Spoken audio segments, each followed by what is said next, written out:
Okay, here we are. What? Got Facebook likes. Facebook, right?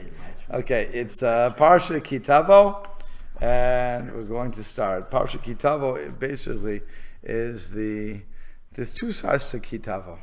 One is the first part we're going to talk about, and probably won't get to the second part, but this part talks about when after a harvest, we're supposed to bring our, some of the harvest, just grab a chumash please, to Eretz Yisrael, to Yerushalayim, and to make an admission before God. That's why I really want to concentrate, that admission.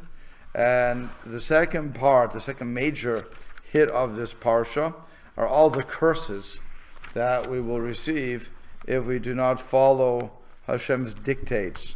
And I think what all we have to recognize about the curses is that there's a limit to the curses. Unlike the blessings, which are unlimited, we're on page 1068. The curses are quite limited in their number anyway, if not their scope. And it's all we have to do to avoid those consequences is to follow the Torah and to love and fear Hashem. That's all it really takes. So that's when you're reading those curses, you just have that in mind.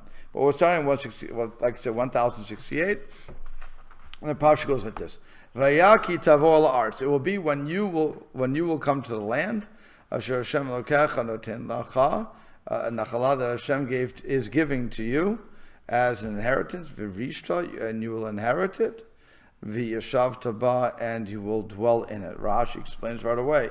Magid shalom nidchayv b'korim. The only time that we become obligated to bring the first fruits, not all of the first fruits, but just part, something from the first fruits as admission to God, is ad shekavshu et haaretz v'chilkua.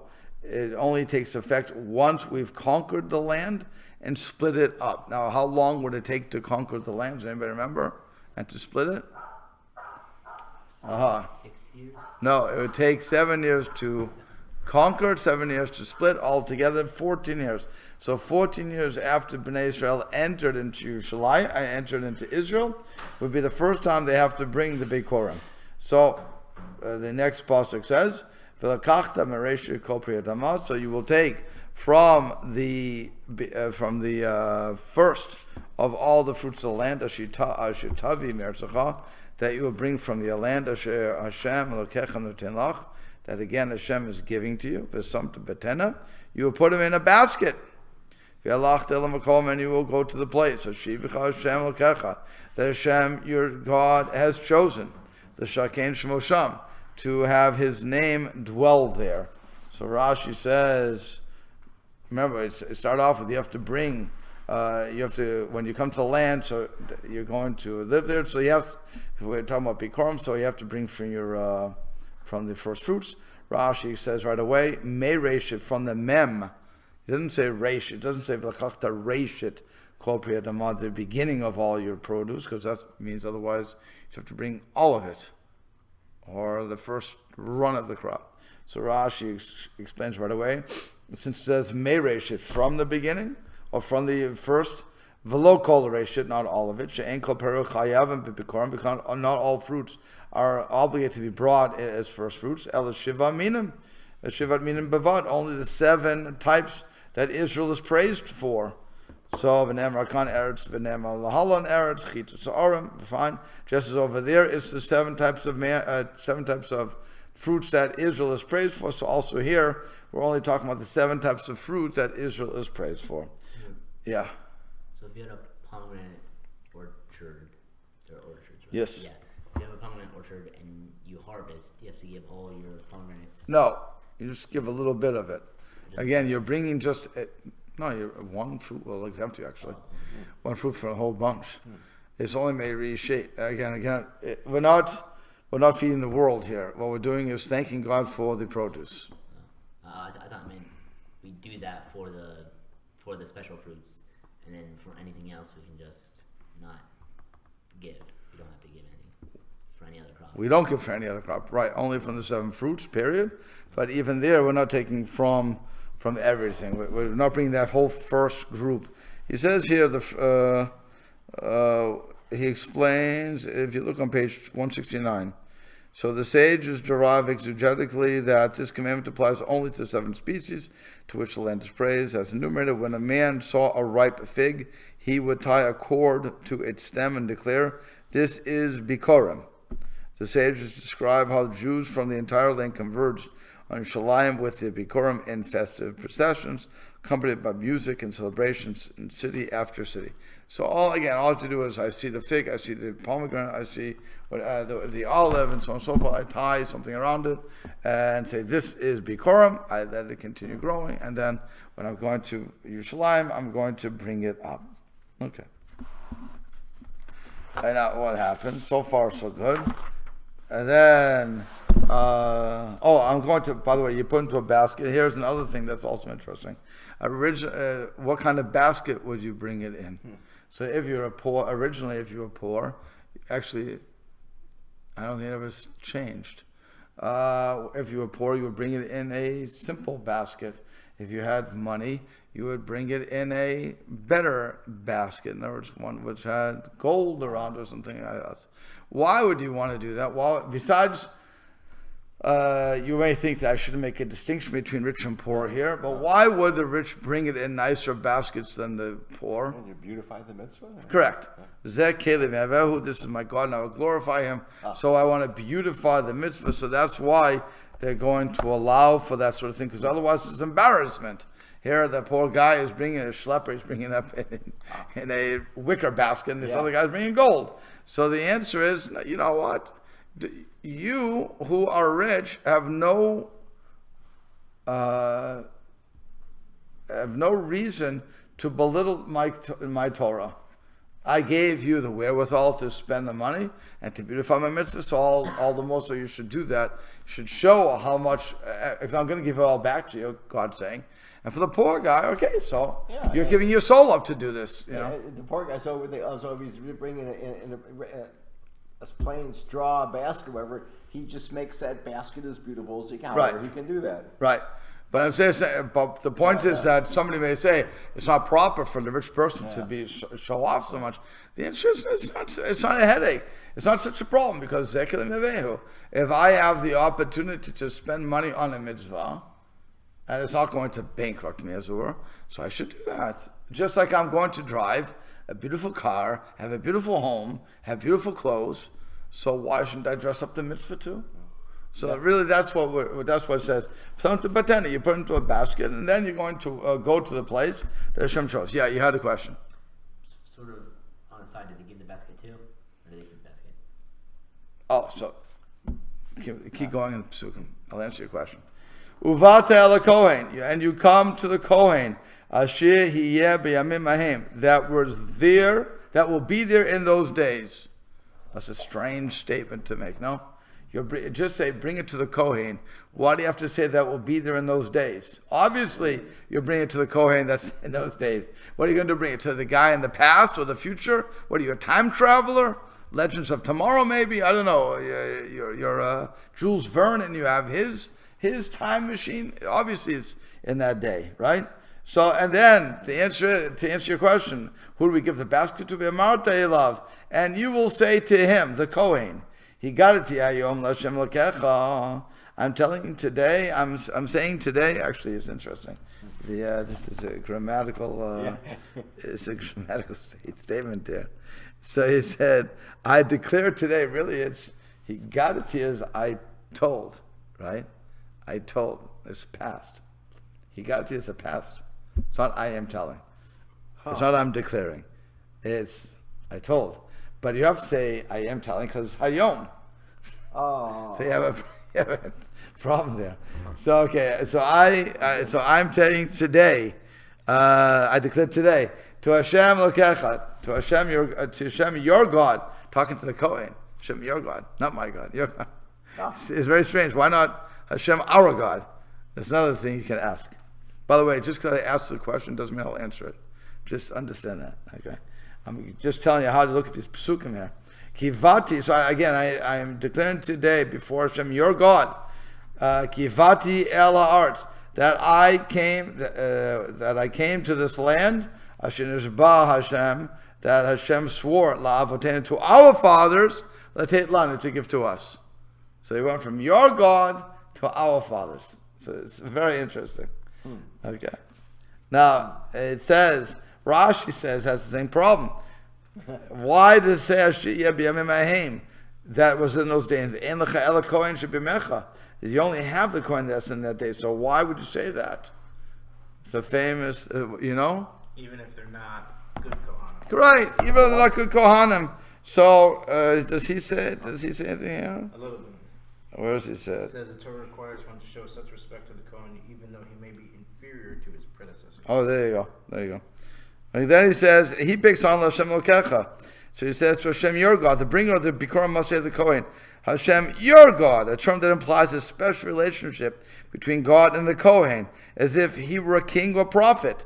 The Torah requires one to show respect to the Kohen. Even though he may be inferior to his predecessors, the Bikurim should be seen as a gift to God, and a Kohen as his representative. That I have come to this land, this is an expression of gratitude, for Hashem gave us the land. Okay, so it's a couple of different ways that he's saying this. Right. Yeah. Could you also say you have to go to the Kohen in those days, so as to not go to the graves of the previous Kohen? Well, you're not going to do that, but the point is that what he's saying. Let's say I have a Kohen who's not as righteous, Right. not doing the right job. Okay, so he is a Kohen. I'm obligated to give it to the Kohen, regardless. He's not like Shmuel of the old days. That's what they want to pick on. He's not like the old guards. They were good Kohen. Oh, they were great. But these guys are schleppers. Why should I support them? I don't want to do it. And the Torah says, no. You have to bring it to the Kohen. The command is to give it to the Kohen, whoever the Kohen is. Right. Just an aside though, you could also say. Oh, you can't say dead because you can't bring. Why would you bring it to the dead grave? Well, I'm bringing it to Yerushalayim. I'm bringing it to Jerusalem, to the temple. There's no graves at the temple. No, I mean just like the Kohen, wherever the Kohen that you think is better than this Kohen. Oh no! You have to go. No, you have to go to the temple. Oh, it's the temple. That's what he says. You have to go to halachta l'makom. Go to the place. Asher yivchar Hashem l'kecha. That Hashem, your God, chose to dwell, to put His name there. This is only talking about Yerushalayim. It's only talking about the temple, or Shiloh in those days, the Mishkan. So it can't be anywhere else. It has to be the Mishkan. But we're talking about here already in Yerushalayim, in Israel. So it'd be Shiloh. Because that's what they're bringing to Shiloh, the Mishkan in Shiloh. Okay, until the actual temple's built, and then all games are over. So then it says again, "V'emarte love you say to him." Rashi says, "She'encha kefoi tova." You're not allowed to deny the good. Because what happens? You have a farm these days. Okay, so now what happens? I used to have a little garden.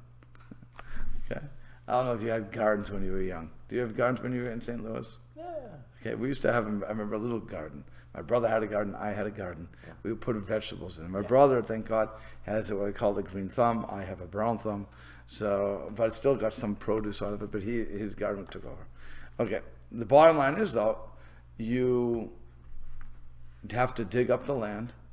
You have to put the fertilizer in if you're using fertilizer. You have to what do you call it? Seed the land. You have to sow the land. Then you have to land. It's a little plot, okay. But then you have to make sure you water it, and you have to weed it, and taking care of it. It takes a long time. I don't know if anybody ever grew anything, but if you grew anything, no. I lived in a city. City.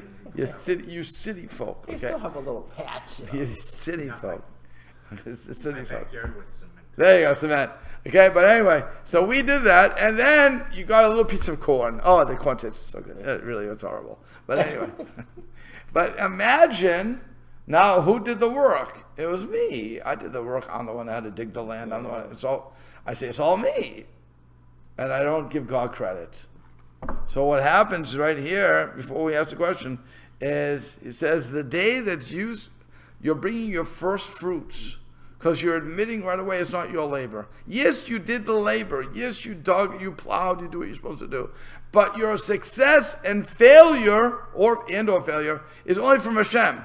Either the rains came at the proper time, or no matter what you did, it was all depending upon Hashem. And that's what this submission is all about. Yeah. So is Something does not make a bracha about what? It's not showing appreciation. But on the food, if Right. you make a bracha, you don't need to. We're not bringing it to a temple or whatever. But if you make a bracha, you're not saying, "Oh, this is mine." Correct. Just by making a bracha. If you say a bracha, you are immediately acknowledging that God is the owner of the food, that God is, regardless if I spent my money on the mountains or wherever I buy my stuff, you're saying I'm asking God for permission to eat of His bounty. 100%. The person who says, "I did this," is someone who doesn't even make a bracha. Well, he may make a bracha. Hopefully, he does make a bracha regardless if he says I did it. But yeah, it's the same sort of attitude. But I'm hoping that most Jews will say a bracha, even if they say they did it. In other words, people go to work and they get their money and so on and so forth. I'm hoping that they still say brachot, and I'm hoping they still daven and so on and so forth. That's my desire to believe that, and I wouldn't want to believe anything else. Even, think about the Reform, when the Reform get together and they have a meal, so they even have a song. We thank God for blah blah blah. It's blah blah blah blah blah blah. It's from Debbie something or other. Yeah. But Debbie and then they sing Baruch Atah Hashem Chanacham Amosi Lechem in Haaretz. So they're recognizing, they're saying a bracha. So again, they're not. I don't. If you ask the regular Jew out there, and again I'm going across the boundaries and it says, I don't know how many people are going to say no. It's all from God. I think most people say that they did the work and so on and so forth. But Baruch Hashem, again, most people do say some sort of bracha or thank God for this or something, whatever. Okay, if they have any religious feeling or tendency. Okay, so I don't know if one necessarily connects to the other, but certainly if I don't say a bracha, it's as if I'm stealing from God. That's what we say. That's what the Gemara. That's what the Gemara and Mishnah says. Okay, let's go on. Oh, but another thing, by the way, Rashi also says Higati Hayom. Why do you have to say Higati? I'm saying today. I'm declaring today. Why not just I declare? So Rashi explains. Only one time a year do you have to do this. Not 2 times. So once I go to do my confession and I'm acknowledging Hashem as the one who gave me this, that's it, done. So let's say what happens. I'm going to go back to my farm. I'm going to see another first fruit. So I'm going to think maybe I have to go another again. The answer is no. You already did it once. Have a good day. You don't. We don't. It's a big line. Yeah. Back on the bracha, don't you do it every day then? Say it again, please. Back on making brachas on food, aren't you doing it every day? Yes. So every day, because you always have to say thank you to Hashem and ask for permission, right? But This is once a year. This is once a year. This is just I don't want to say like a overblown version of like Overall, a bigger show of a bracha. It's a bracha but with fancier clothes. This isn't the bracha. This is his mission. Right. Remember, he's not eating. He's giving to the Kohen. Right, but you're acknowledging this food, this stuff is from Hashem, and it's ultimately it's ultimately not me. It's ultimately from even what I did. It's ultimately from Hashem. Right. It's so I don't really want to say it's a fancy looking bracha, but it serves the same purpose. Relatively, right. But again, a bracha, when I say a bracha, I just spit the bracha out. I just say bracha to Hashem, K'nachlam, Shekel Nifaro, and I don't really think about it. Here I have to get in my car, if you will. I have to drive to Eretz Yisrael, because I have to drive to Yerushalayim. I have to go to the Beis HaMikdash. I have to line up. Okay, the mikveh fine. I have to line up in this whole thing. There's a whole big celebration going on, and I have to present this to the Kohen who's there, or the Kohanim, whatever, who's there. There's probably had a couple of Kohanim hanging around, and I have to go through this whole ceremony. So this is, like I said, that's much more of an acknowledgement than a bracha. And a bracha, it was, even these guys when they came, they still make a bracha. Because no matter what, I always have to ask Hashem for permission to eat of the food, and I have to thank Him. So it's basically when you're at my table and you want the chicken, there's 2 ways to ask for the chicken. Pass the chicken, which means I'm subservient to you, or please pass the chicken, which means that you're acknowledging that I'm the owner. And then, of course, I'm going to pass it to you. And then, of course, you say, thank you. Right? That's just common courtesy. I don't know if people use common courtesy anymore. I think it's the thing of the bygone past. I really do. It's a sad thing. Well, my kids say please and thank you, and the teacher's always saying, your kids are so polite. And I'm looking at them, what do you bring up, animals? I don't understand this. What do you mean they're so polite? It's common courtesy after a while. Actually, it's just common courtesy. So, but that seems to have gone away. I know that before we got up from the table, we had to say, excuse me. Wow. That is gone. Yeah. Wait, no more. You had to say, excuse me, and you had to wait for the response, you are excused. I once said, excuse me, and I didn't wait. I got up, my father said, sit down. I knew I was in trouble. So I sat down, and I said, excuse me. He just kept eating. What did it make you think about it? Well, he said, I was about to get up, he said, stay. I didn't say excused. When I say excused, you're excused. So I waited. For me, it seemed like a year. And I said, excuse me. My father was so stubborn this way. God bless him. He did not stop. He wanted to teach me a lesson. He made me wait for probably 5 to 6 minutes, which was an eternity. And then he finally said, not your excuse. Go. That was it. But you know what? He taught me right.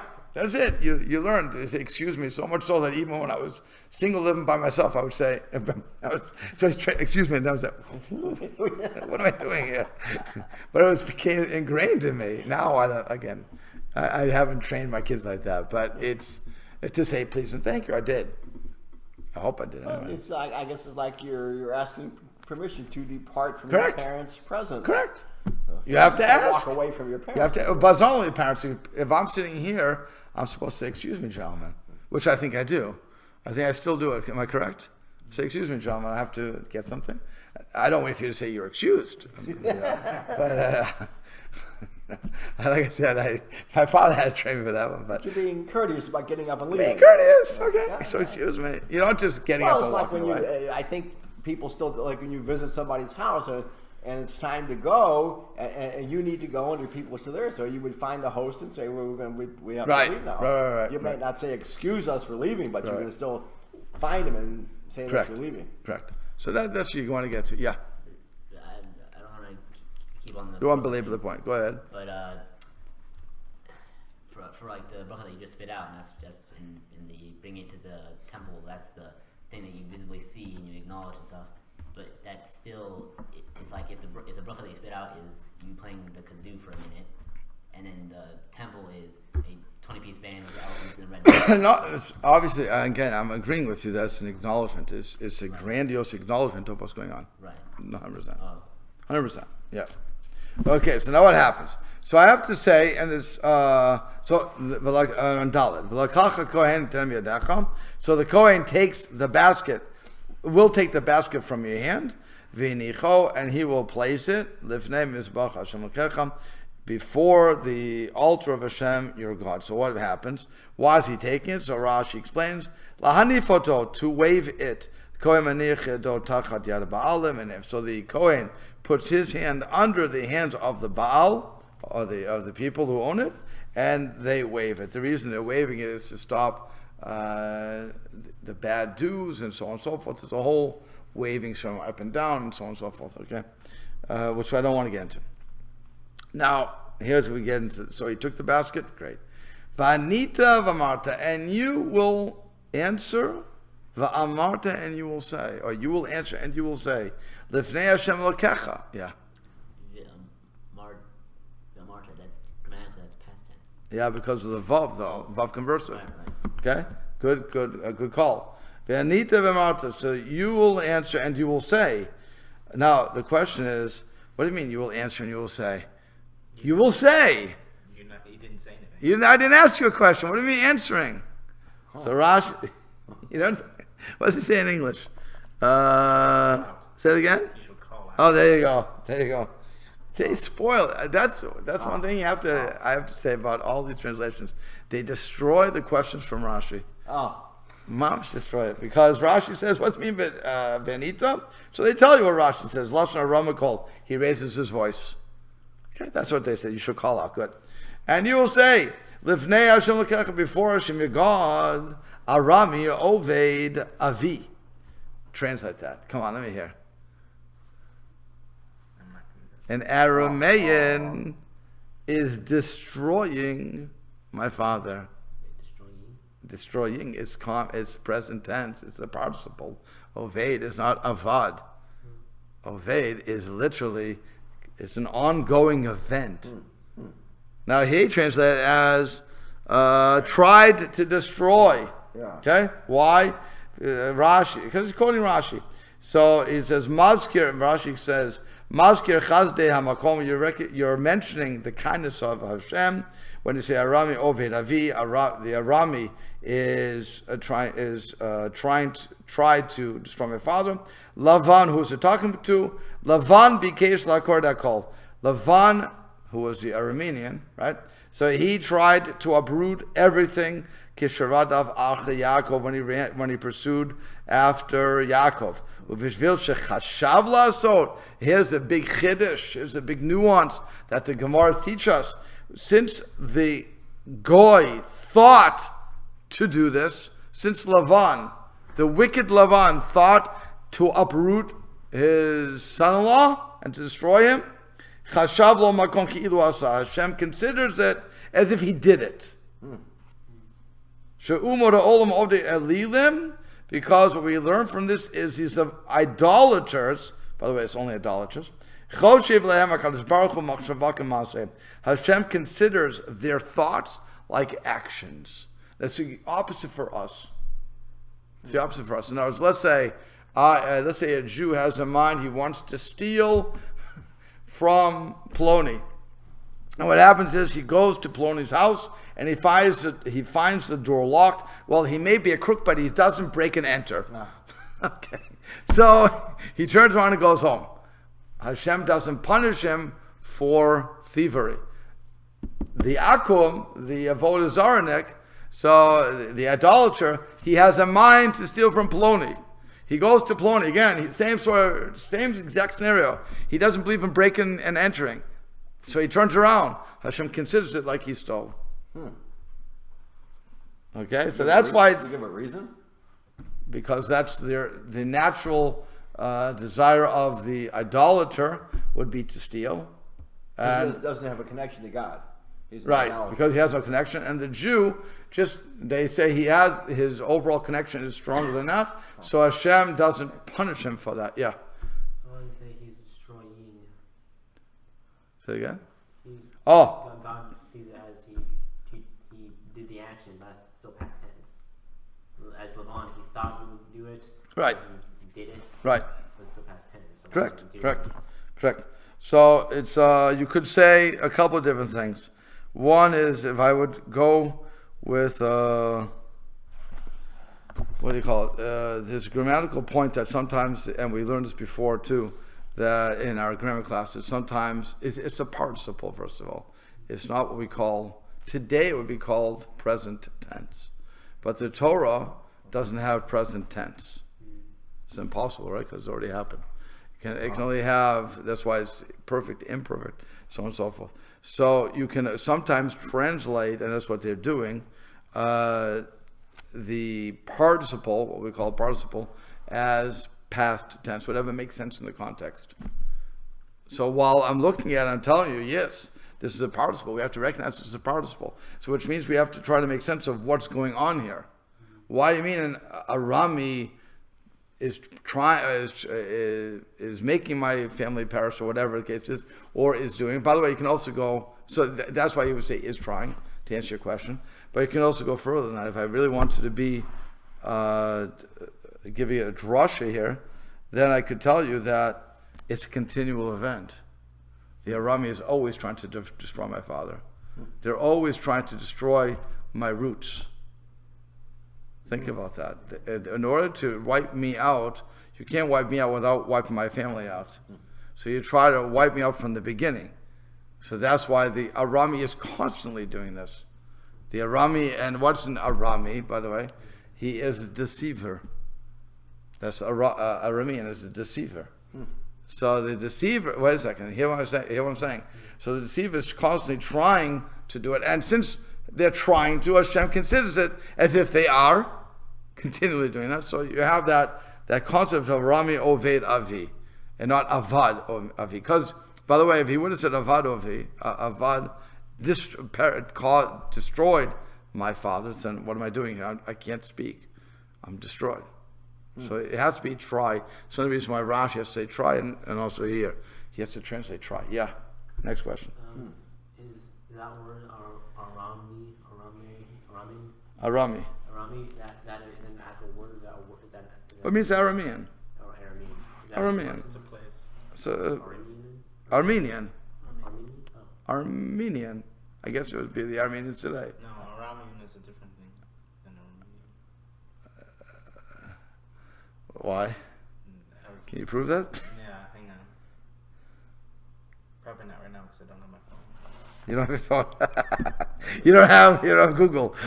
Armenia is by the Caucasus Mountains, by Georgia and stuff like that. So, but I'm saying it was called Arami because he was a Ramai. He was a deceiver. Wait, so they were named after their actions? Yeah. Yeah. Yeah, I thought there was different people. There's the Arameans and the Armenians are two different people. Could be. I'm just going by what they say in Aramean English. is a different. Right. They're further south. Okay. Good. Aramean So and Armenian are two different things. the Rashbam, by the way, looks at it like this: Avram Arami Haya Oved V'Golam Eretz Aram. That Avram Arami is being destroyed. Was destroyed, and he was exiled from the land of Aram. As it says, go from your land. And what's written after that? Vayika shehitu oti Elokim beit avi lashon oved. So he says, it was after that Hashem caused me to wander from my father's house. And that again is the language of oved v'to'eh, being destroyed and being mistaken. Echad hem ba'adam hagola. So that's another thing. I was caused to wander. So he's saying it's another explanation of avad. You were uprooted from your place. Okay. So a couple of different ways to look at that. Okay. So then it says, so Vayer Mitzrayim, and he went down to Mitzrayim. So again, Aramean tried to destroy my father, and he went down to Mitzrayim. Why did he go down to Mitzrayim? Who? Bnei Yisrael. Oh. Because of the drought, right? And so he says, not only did the Arami Lavan try to destroy me, but also V'yed Mitzrayim. Rashi continues, V'od acherim ba'u aleinu chalotenu. Also others came upon us to destroy us. Shacharei zot yarad Yaakov Mitzrayim. Because after this, Yaakov went down to Mitzrayim. So Yaakov's life was never easy. If anybody reads the Torah, Yaakov's life was miserable. I mean, on the simple read, he has 26 kids. By Midrashim, 13 kids by straight text. Okay, he is chased by his brother. His brother hates him because his brother thinks that he stole his bracha, which he didn't. It was rightfully his. If Esau would have told his father, by the way, Dad, I know you want to give me a bracha, and I really would love it, but I sold my birthright to my younger brother. Really, it belongs to him. This history would have changed. But because he didn't do that, so Yitzchak still thinks that Esau is the firstborn. And he says, I'm going to give you the blessing of the firstborn. And then Yaakov has to go through this whole mishagas because his mother puts him up to it. Okay? He does. He deceives the father. Well, the question is, did Yitzchak really know or not? Let's go with simple case. That he deceives his father. Now he has to run for his life and hide out in his thieving uncle's house for the next 22 years. Uncle Lavan. Oh, right. Yeah. Okay? It's his mother's brother. Mother, Right. So he has to be there actually for 20 years. He's on the road for 2 more years. Apparently it takes a long time to get home. And he meets his brother. He's afraid of that. He fights with an angel. Then he's on the way home. His daughter gets raped. It's unbelievable what's going on with this poor guy. His first His wife, his favorite wife died. Again, his kid was born. Unbelievable. The tragedy this guy had in his life. At 17 years old, his kid is stolen away from him. Okay, so on and so forth. Then he doesn't see that kid for 22 years. And then he finally goes, he sees him. 14 years later, he's dead. It's not a happy life. And so that person, that's what he's saying. He went down, and that's when they start to do it. And then what happens? And they were there with a few people. How many people did they go down with? 70 people. When Yaakov came down with his whole family, it was Shivim Nefesh. So from 70 people, they turned into this mass in only 210 years, turned into a group of over 10 million. Only 2 million walked out, but let's face it, 10 million were there. And Vayisham L'goy Gadol Atzum V'Rav, and there was there a great nation, strong and many. What was your question? Well, I just say they went down to Egypt and were set upon by others, not Egyptians. No, they were saying Egyptians too. That's the point. They were set upon by Egyptians. Oh, okay.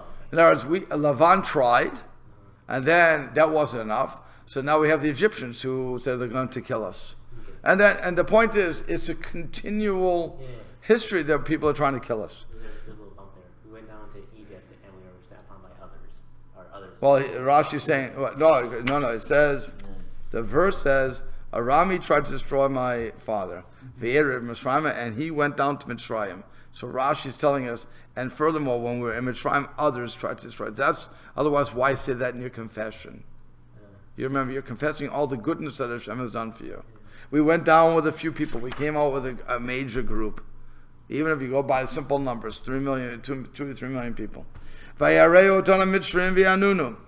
the Egyptians afflicted us, and they were bad to us, and they afflicted us. And they put upon us hard work. And we cried out to Hashem, the God of our forefathers. Why the God of our forefathers?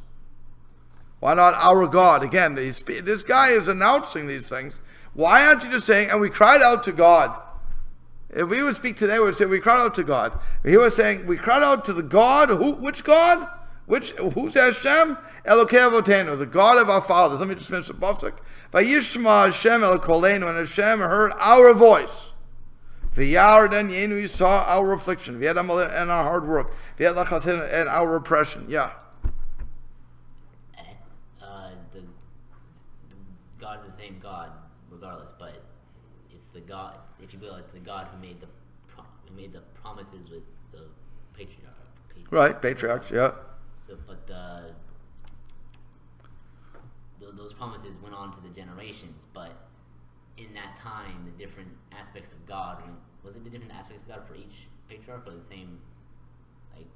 They all had different. They all looked at different attributes. Yes. Right. So that God, or the God of our forefathers, is the one who was dealing with the patriarchs who gave us this covenant. Right. That the God of our forefathers, not. Right. But why not just say, and we cried out to God? We cried out to Hashem. Again, that's a simple thing. Why are you adding two more words? Elokei Avotenu, the gods of our forefathers. Why? Because of merit. For merit, exactly. That's a kliyakar. Beautiful. He says, Kilulei zechut avot lo hayu shomet tefilotenu. If it wasn't for the merit of our forefathers, Hashem would not have listened to our fathers. Why? Because they were in Mitzrayim, which was evil and sinners. So it wasn't worthwhile. We called in the merit of our forefathers. We also have a halacha. It's a very beautiful halacha that when it comes to kibbud av v'em, honoring our parents. So what happens? If I can make the deal, I want to make a deal with you. So what happens is, I know that if I mention my father's name, because you were friends with my father, that you'll be more likely to make the deal with me than although you would make it anyway. But now I invoke my father's name. And you say, okay, if you're a father, of course. That's a kavod for my father. Then is good. So here also, that's an honor for my father. So also here, we cry out to God, not in our merit, because we may not have had the merit. Maybe we did, maybe we didn't, who knows. But our forefathers certainly had the merit. So we cry out, Elokei Avotenu. And he heard our voice. Fine. V'yotzienu Hashem Mitzrayim. Hashem took us out of Mitzrayim. Biyad chazakav sh'ntiyavar of Morah Gadol yotot motem. With a strong hand, outstretched arm, with great signs. Great signs. Morah Gadol is a great fear. How do they translate this? Well, great wonders. No, that's Moftim. That's Moftim. Wonders is Moftim. A great awesomeness. There you go. A great awesomeness. And signs and wonders. So we're recognizing all that, and then what happens? Finally, we come to this. And he brought us to this place. What's this place? Rashi says, Zeh Beit HaMikdash. This is the Holy Temple. Vayiten lanu et haaretz hazot, and he gave to us this land, Eretz, which is a land, Zavat, Chalav, Uvash, flowing with milk and honey. What does it mean, flowing with milk and honey, by the way? This you have to know for Rashi from before. It's talking, the honey is from the tamarim, from the dates. It's not to be taken literally, but if dates were full of the honey, you get honey from dates, right? Date honey, yeah. So you get it from that, and again, the chalav was from the sheep and so on and so forth. So it's that sort of thing. Okay, Viata. Finally, after all that admission, that is all without Hashem, we wouldn't be in this wonderful land. We would not have had this produce. Nothing would be here. We're totally acknowledging Hashem. Not only Hashem, but we're acknowledging our forefathers' merits. We're acknowledging that He saved us, that they tried to kill us, and we're still here, and we're proud and we're free. Okay, that's what we're saying. And now, Hine heveti et reisha pri hadama.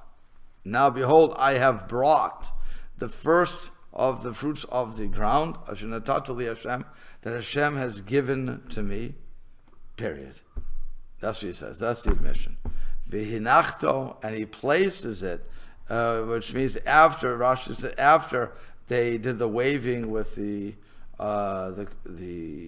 Kohen, and he grabbed in his hands, he read this, so now he waves it again, and he says, and he places it before Hashem, your God, again, your God, because you're the Kohen, you're the representative, v'yishachavita, and you will bow down lifnei Hashem Elokecha, and you will bow down before Hashem your God. Why will you bow down?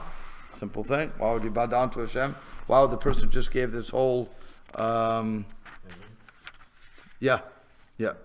reverence? That's what you're doing. That's all it is. It's bowing down to Hashem, recognizing that He is the boss. Okay.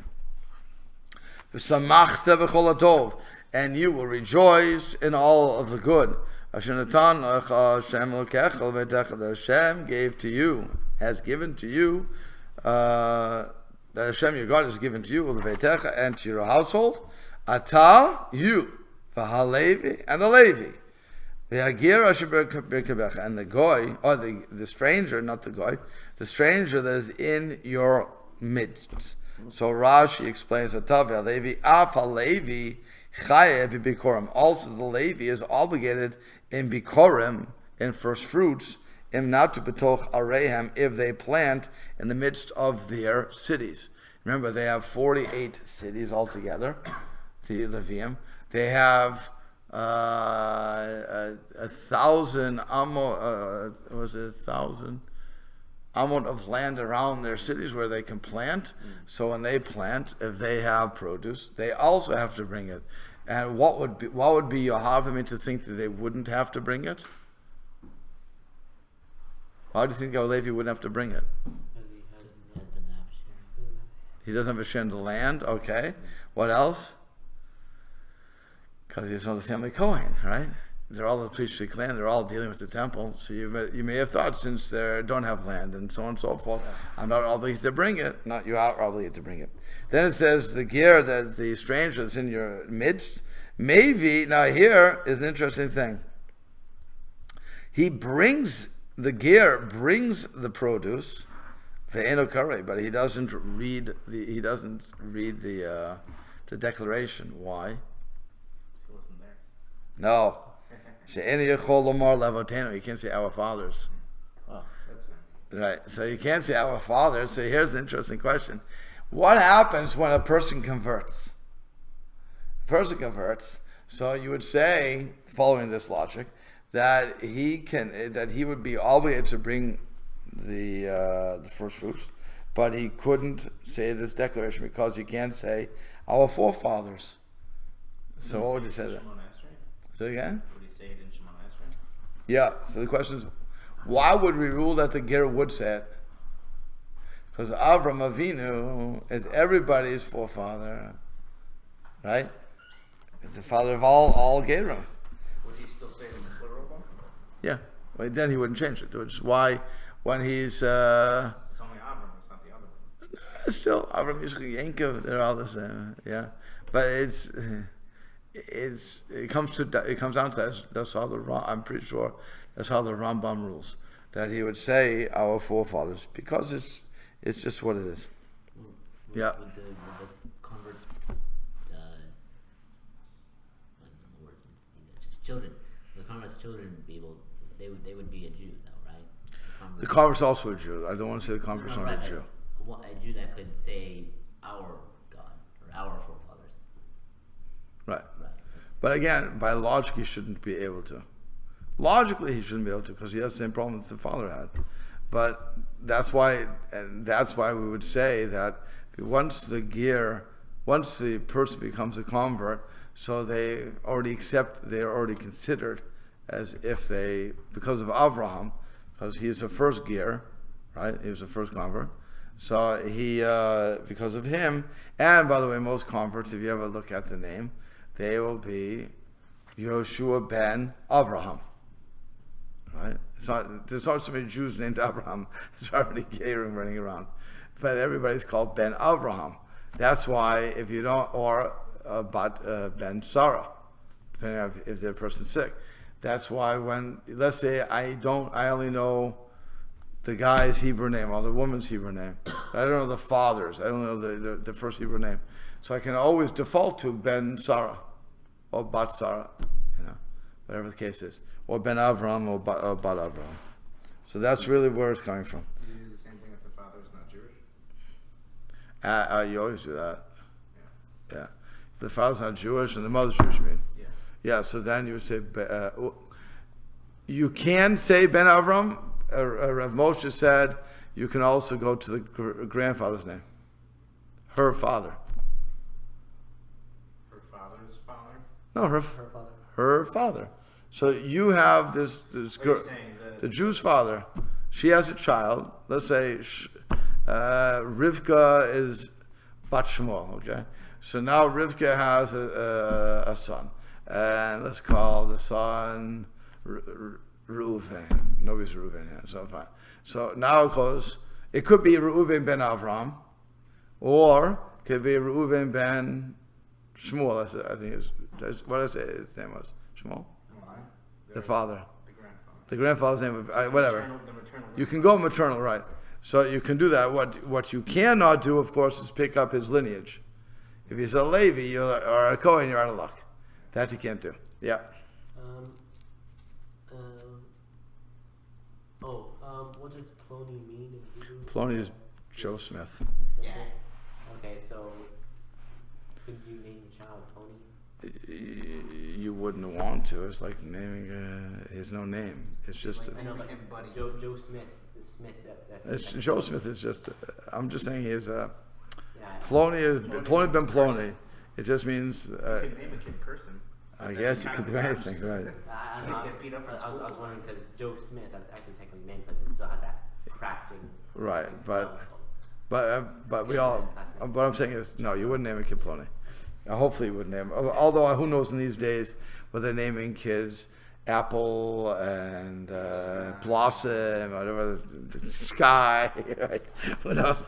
Some Michigan may call him Plony.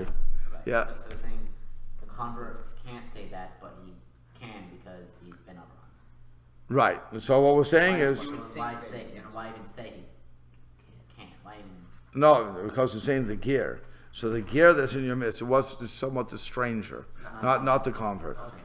But we bring out here that the convert, because of the gear, who's living in your midst, so now, he's a Jew. Let's not forget, A Jew is a Jew. Once I convert, I'm a Jew. I'm a full Jew. Once I convert. So I'm no longer considered a stranger. The stranger is the one who is following the 7 Noahide commandments, and that person chooses not to eat dead animals that died naturally. Okay, but otherwise, What the Torah calls a ger. Right. What we call a ger. what we call a ger is totally different from what the Torah is calling a ger. So what the Torah calls a ger is just a It's a non-Jew who's a ben Noach. He's a ben Noach following the laws. So he can bring first fruits, but he can't make the declaration. Ger Torah. Okay, we'll have to start. Yeah? And Rashi's clarifying because we have our own lingo of calling proselyte. Well, he's saying according to he's going with this, that he's looking at the Torah.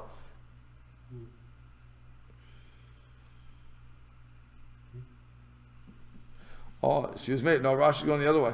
According to Sittich Chachamim, Rashi is saying this gear is this, so we're talking about a convert. He's taking it to be a convert. He's chayav in all the mitzvot, and according to this opinion, he could bring it, but he can't read it because it says Lavoteno. So Rashi's of the opinion that a convert could never say Avoteno. And the convert's children. No, the children could always say it. The children could always say it. It's just a convert can't. Okay, we'll have to stop here.